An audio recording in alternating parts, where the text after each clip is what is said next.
My name is David Flatt. I'm Executive Director of Imagine Museum in St. Petersburg, Florida.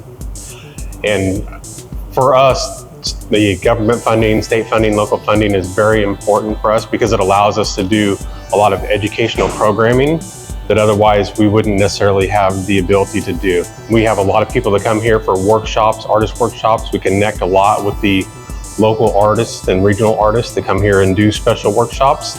And without that funding, it just wouldn't be possible.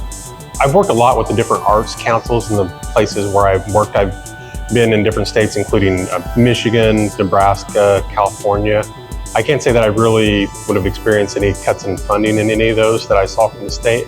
Now there's different ones that would have different levels of participation, say as far as from the Arts Council on being able to help with specific events.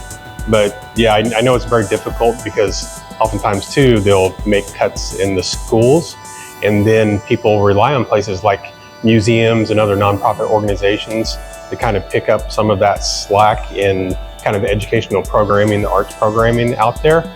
So it's important that those institutions are able to do that type of programming because you have a lot of other people who they maybe wouldn't be able to have access to the arts if they didn't have that. I think it is very important for the state, local governments, regional governments to all support the arts because unfortunately it is one of the areas when cuts are made that can be cut out.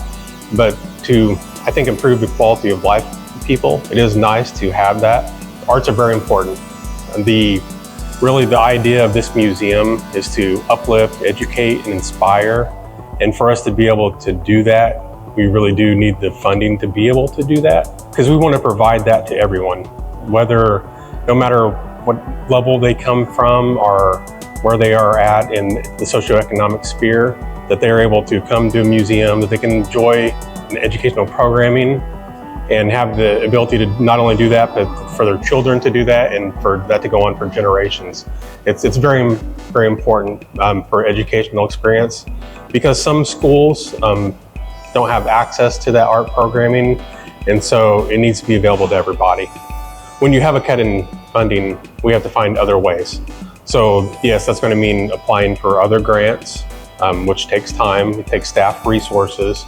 It also means we would have to either bring more people into the museum or find other ways to bring that other revenue through retail.